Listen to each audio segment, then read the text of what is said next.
Hello, welcome to another Hour of Devastation draft. So in this pack, let's see what we got. We got Hour of Eternity, which is pretty expensive and very heavy blue, so I won't be first picking that. Accursed Horde, which is just really strong in the zombies deck.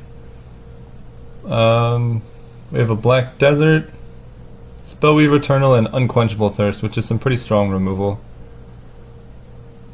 Honestly, this pack is not very exciting overall. I think for me it's between the Accursed Horde and the Unquenchable Thirst. And just given how strong this card has been for me when I've played it in the past games, and also how little else good black there is in this pack, like, if I take any of these blue cards, someone else is going to try and, like, play this Hour of Eternity or Unsummon. Whereas if I take the Accursed Horde, like, Vile Manifestation just isn't very good, and Desert of Glorified is okay, but I think Accursed Horde is the first pick here. Okay, second pick, Unraveling Mummy. I mean, we could just force zombies again. Mirage Mirror is actually also quite good. Frequently it's just like the best creature on the battlefield, so that's definitely a consideration, but given that I already have the Accursed Horde, I can just kind of cut zombies pretty hard. Starting out with 2 of the uncommon zombie lords is pretty good. So I think we're going to do that. And then just try and pick up as many of the lower drop zombies as we can. So this pack's not super exciting. There's a Carrion Screecher, which I don't think is that good. Mummy Paramount, I guess, is exactly what we want. So we'll be taking that and passing this desert, but that's okay. Mummy Paramount's just going to be often just a 3/3 for 2, which is quite strong. So we started with all of the namesake zombie cards that we could have wanted. So this is I'm pretty happy with this start right now. Okay, so we have Hour of Revelation is fine, but not good in an aggressive zombies deck. There's a Merciless Eternal, which I think is probably the pick. Just a 2/2 for 2, afflict 2, or 2/2 for 3, and then you can discard a card to make it a 4/4. And there's no limit to how many times you can do this. It's just very strong. Other than that, I guess there's a desert and some pretty mediocre mummies or zombies. So we're gonna take the Merciless Eternal. Just draft all the uncommon zombies. Wow, okay. We're doing it. Unconventional Tactics is amazing in this deck. Target creature gets +3/+3 and gains flying until end of turn. So, kind of like a Mighty Leap. Sorcery speed though. But then whenever a zombie enters the battlefield, you can pay white to bring it back to your hand. And so, we already have 4 zombies, and this is just frequently going to let our game snowball out of control. Here we can pick up a desert now. Allows us to play a higher land count so we don't get mana screwed, but it also prevents us from flooding. So just really good. Just helps smooth out our draws. And also there's some desert synergies we can pick up. But yeah, this deck is coming together quite well so far. We kind of just want like as many Mummy Paramounts as we can get. So even though the Wretched Camel and Kenra Eternal are good, we want to be aggressive, and this guy's frequently just going to be a 3/3, which lets him attack into a lot of the other 2-drops in the format. And I think this is enough better than, you know, Kenra Eternal and Wretched Camel that we'll be taking it here. But there's no way we're reeling these. But yeah. This pack doesn't really have anything for us. Scavenger Grounds is kind of cool for older formats. So I guess I'll just take that. Just because it's like an interesting card to have. Okay, this is the pack that we opened. I guess, so for me it's between Dutiful Servants and Spellweaver Eternal. I mean this card is a zombie and it's very good. But I won't really have the mana to cast it too often. But I think it's enough better than the other cards that, you know, if somehow I end up like blue-white zombies and then just splashing these, like maybe these 2 black cards, that's not so bad. And I knew I could pick up other Dutiful Servants later on, so I wasn't too worried about that. Here we just take a blue desert. Probably won't play it, but if we do somehow end up in blue, like say we open the Scarab God, as in our last draft. Spoilers if you haven't seen it. Then we'll definitely be splashing that, and then this deck will be amazing. But odds are pretty low. Although we didn't really need. I'm gonna take the 3-drop. I already have a Dutiful Servants, and if my opponent's playing like a lot of Eternalize, maybe I want that. Sure, we'll take a Moaning Wall. Not gonna play it though. So I like this start. I guess I'll put this in here. This card's fine.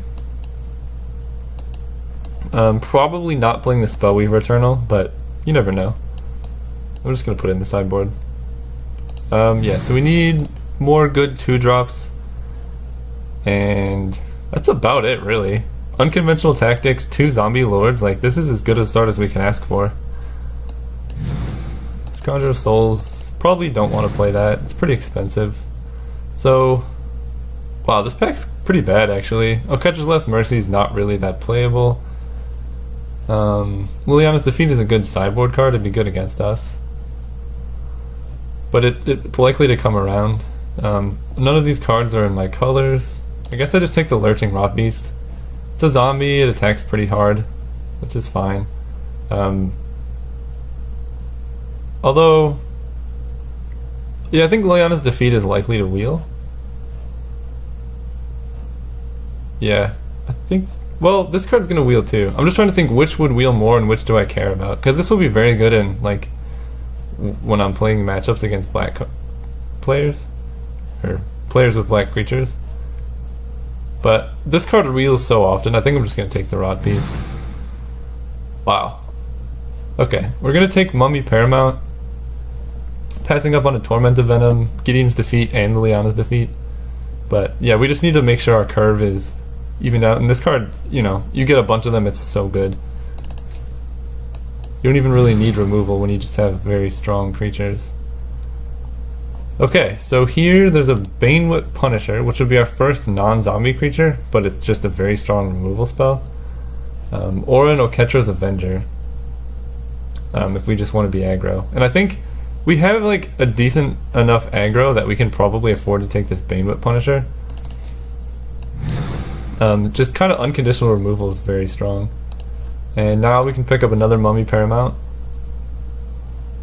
Again, passing Torment of Venom, but we're trying to be a low curve deck, and 4 mana is kind of a lot for us to spend. So, passing Reminap Excavator, card I really like, but never got to play with. But yeah, just mono Mummy Paramounts is not. It's hard to go wrong there. Here, I think I'll take an Oketra's Avenger. It's not a zombie, but it's a 3/1 that can't be damaged when it attacks, so also quite good. Missing out on Dagger of the Worthy, which is okay, and not much else. So probably actually going to end up playing this Avenger. Okay, Wretched Camel's nice. We only have 1 desert. Wow, that's a late aerial guide. Huh. Blue must be open, but Wretched Camel's fine if we can pick up a couple more deserts. Marauding Bunslasher, also a zombie, pretty good. Yeah, so if we don't pick up more deserts, we're probably not going to play this Camel. Because just being a 2/1 for nothing else is not amazing. I don't really want to play this Disposal Mummy either. It's like a fine sideboard card, but that's about it. This Dutiful Servants are okay. But these are the cards I'd like to play in here. So we have 12 playables going into pack 3. That's not so bad. I guess we still have a lot of picks here. Solitary Camel, I guess, is fine. I don't really want to play that, but Liliana's Defeat is a good sideboard card. I'll definitely take that. Now we just hope we play against the black deck.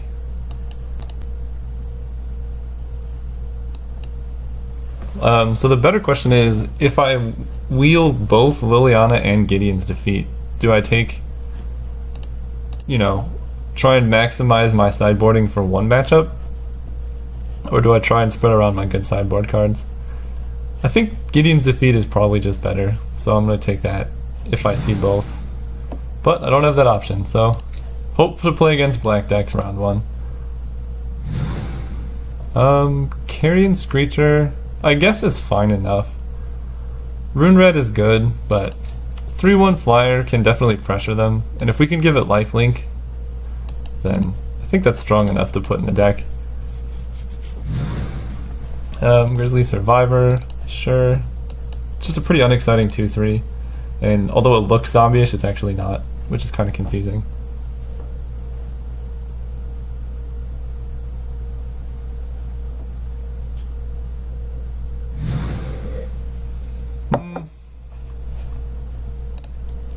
I'm gonna take this Kenra. Because, yeah, we can get a million Moaning Walls.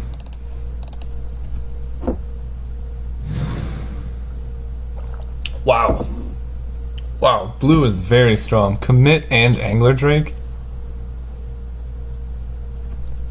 I'm jealous. Those are very good. I don't think it's worth splashing for us. We only have like one blue card. For us, I think it's between Edifice of Authority and Wander in Death. And it's actually a pretty tough pick because Edifice is great in almost any deck. Actually, I should just stop there. Yeah, I think I'm going to take Edifice. I was going to say it's good, not as good if you're aggressive because you have to use it 3 times before you can stop blockers, but it's still a pretty good deal. And Wander in Death we can always pick up later. Wow! Commit to Memory again, but we're going to take Stir the Sands. This card's just very good. Gives us a bunch of zombies. Yeah, I can't believe whoever's playing blue is just going to have so many Commit to Memories. Passing up on Cartouche, which would be good, and Grasping Dunes, which I think I would play. But yeah, Stir the Sands, just 6 mana, 3 zombies, is very good. Wow! Alright, this is probably the best card we could have asked for. Liliana's Mastery. Not even going to look at what else is there. Windmill Slam. We're in a good place. Okay, we got a late Wander in Death. Not missing much else. I think I might actually play this card depending on what I see. Just getting back zombies is very strong. This deck looks very good. I really want a Lord of the Accursed.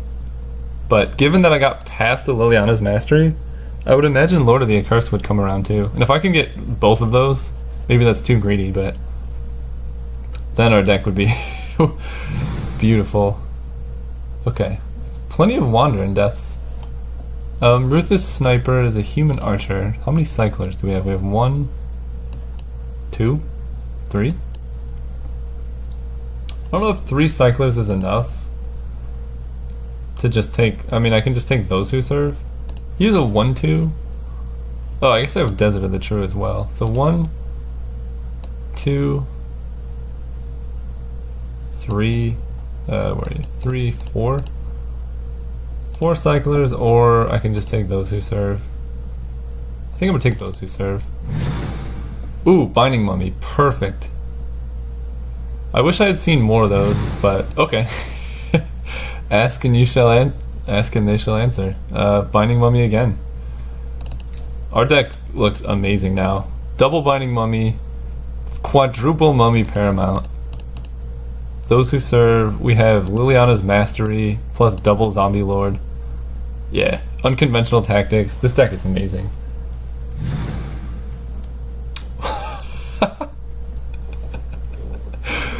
Oh my, yeah, we'll take another Binding Mummy. Jeez, we're the only one drafting this deck. Okay, it's not quite time to start cutting. Maybe one more 2-drop. Look, we keep asking, we keep getting. I think we've seen all the cards, but one more 2-drop. It's not a 2-drop. I guess I'll take Unburden. Like a very grindy matchup. I can just side in like all of the Wander in Death that I've been seeing. I might actually play Mighty Leap, just like as one trick. Instant speed. I think I like to have at least one trick in some decks like this. If your opponent see it, then they have to play around it. And often this is kind of just like a 2-mana Fireball. Or not Fireball, Lava Axe. Because it's, wow, that's a very late on-crop champion. I don't think I'm gonna play 2 Wandering Deaths. I guess Consuming Fervor is fine. Trespasser's Curse if I see like 4 Oketra's Monuments and a Doom Beetle. Yeah, so Mighty Leap is often like a 2-mana Lava Axe, because say the board is stalled out and then you draw this, you can just give one guy flying and then hit them. So that's pretty nice. So I think we need one more card, maybe 2. I'm trying to see if I want to play 17 lands. Things that I have that use mana. A Cursed Horde, Unraveling Mummy, both are good mana sinks.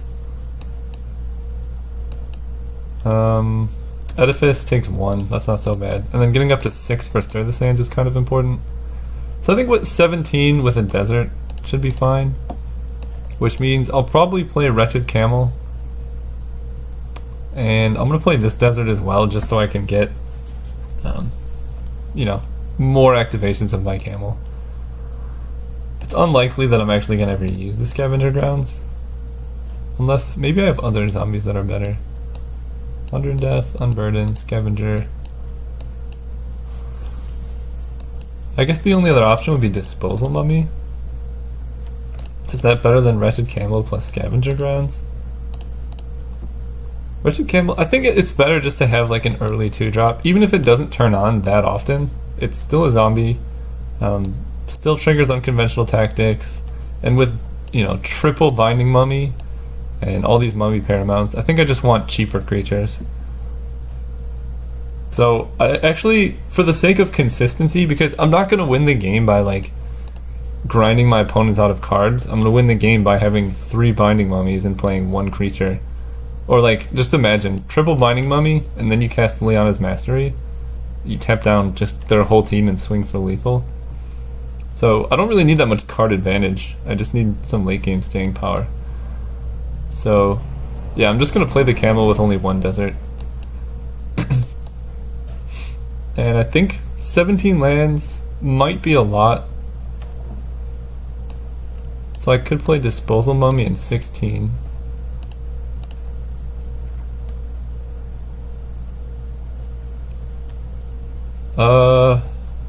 Mighty Leap, Wretched Camel. I have the 1 of Wandering Death. And then if I play against a black deck, I have some better cards to side in.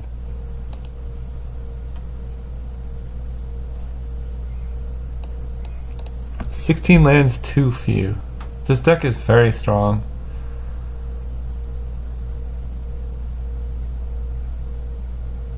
I think, given that I have the Desert, I can always cycle it and go down to 16.